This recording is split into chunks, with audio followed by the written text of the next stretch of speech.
So in the utility room we wanted to put up two large shelves between the two sets of units.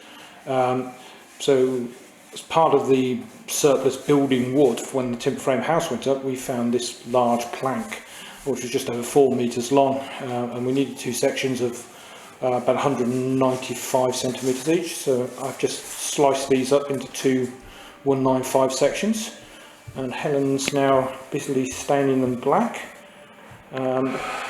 Hopefully after a couple of coats they'll look great, and we will mount them on the wall in the utility.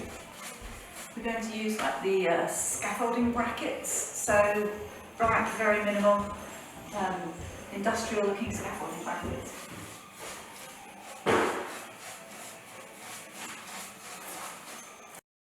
So another tick off the board of doom is we've actually fitted the external vents to the mechanical heat ventilation system.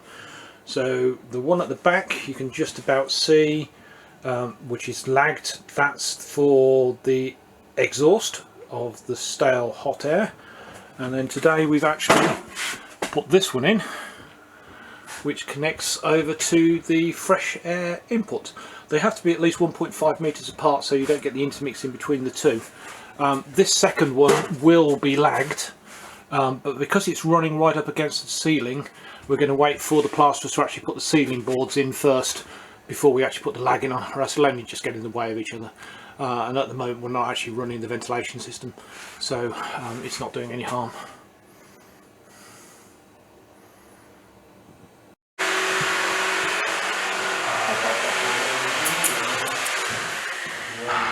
Up in a hole again. Oh yeah, out. Right, back to my balancing act.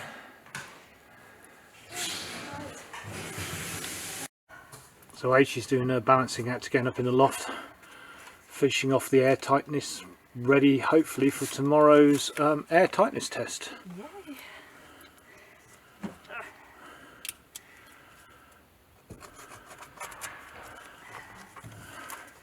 So where she is now is actually where all the downpipes are for the mechanical heat and ventilation system. Mechanical ventilation heat recovery. I always get it wrong. You always get it wrong, that's fine. So she's just putting some additional patching on here. As you can see, we've been adding the final coat of insulation, normal insulation at the top here. So it's now at least 300 mil deep across most of the loft. So this is the next big job to tackle. That pile there is the majority of the skirting boards and architraves that we need to fit throughout the house.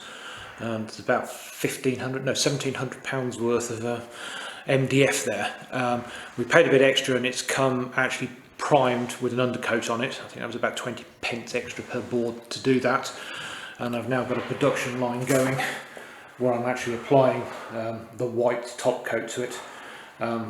It's just easier to actually paint them all up before you start fixing them to the walls, or else you have to go around masking floors and walls after you've put them on to paint them white. So we just paint them, attach them, and then just touch them up.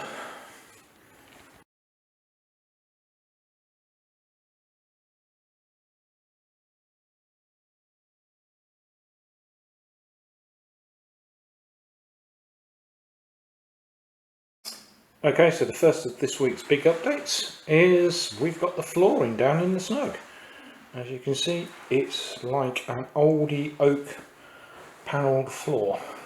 It's actually really thick engineered wood, but it reminds us of the flooring we used to have in Tmara in Wales. You can also see we've now actually got a new three-piece suite, actually sofa and chair, so a big 5-seater sofa curved around one corner and a separate chair. And that's designed to basically allow us to either sit here and look out at the view through the windows up here in the snug, or when it's fitted over this side to sit and stare at the fire. We've actually got the hearth now down for the fire, that should be in the right position, and I've actually fitted one piece of skirting behind it so that we can actually push it up. The fire should be being fitted later this week.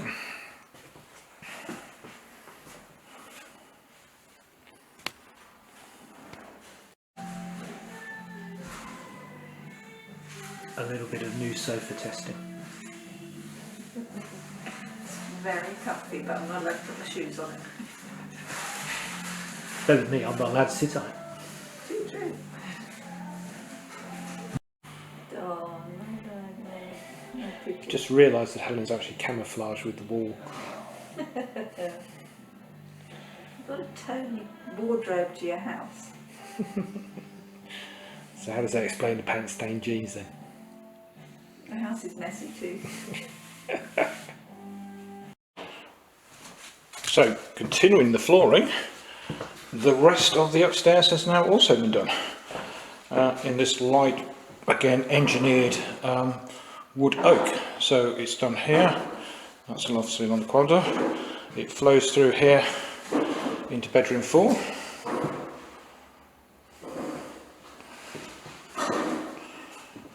Along the corridor, similarly, bedroom 3, same stuff. Down into the main bedroom. Again, all done in the same oak paneling, oak floor, and into the walk-in wardrobe. Now, got to say a big thanks here to Steve for doing this. The person that we got to do the flooring actually couldn't do it within our timescales, so Helen made a bit of a Hail Mary call to Steve, who is actually an old school friend, back down in Buckinghamshire, and he agreed to actually come up and do this for us at very short notice. So big thanks to Steve for that. He's made an absolutely excellent job of it, having to brave the M40, M42 and the M6 to come and do it, and we are really thankful. It's lovely.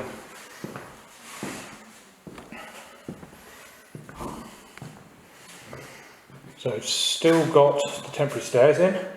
Those should actually be going on Monday and Tuesday this coming week. Yay. So next update, hopefully you will see proper stairs in. So I should probably just show you the main bathroom as well. We've had the plumbers in all week, and actually all of the plumbing is now done throughout the house. So we have running water, hot water, flushing toilets, taps, and all of those luxury items. So this is the main bathroom. That's the IR heater panels, sinks, egg-shaped bath, obviously WC, and now also fitted is the full shower with its enclosures, which I can testify are very heavy because I had to help the plumber actually fit them.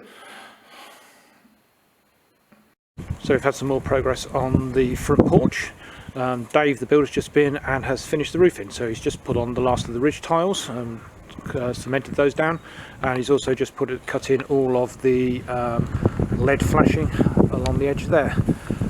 So the only things that now remain to be done on that are for us to actually do some more of the Osmo coating on the wood to protect it, and also to put on the guttering, which we have, and then connect the downpipes from that to the drain you can see in the bottom right. So the sprayed anthracite mechanical heat ventilation ducts have now been remounted back on the wall. So there's one, and the other one is over there. I need to get up there actually and screw them in. They're tight fits into the actual pipes, but obviously they'll be much better when we've got them actually drilled and screwed into the wall. So a bit of a pond check. It's really full, probably the fullest we've seen it. Not surprising with all the rain the country's had over the last week or so. So Helen, do you want to give us the good news about the air test? Right, we had our air test possibly a little earlier than we wanted to, but we could book him in, and we're working to a deadline.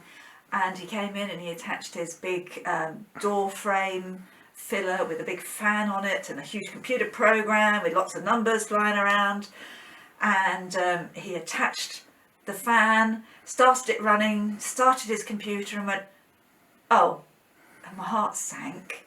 And then he said, oh, I've just got to see if I've set this up right. And he changed around some of the pipes and things, did it again, and he said, oh.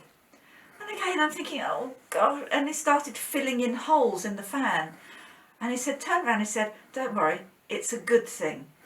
and because our reading was so low, he had to keep changing the force on the fan until eventually he only had 2 holes left on the fan, and he did lots and lots of trials, and we came out with an air test reading of 1.26 in the end, which is fantastic.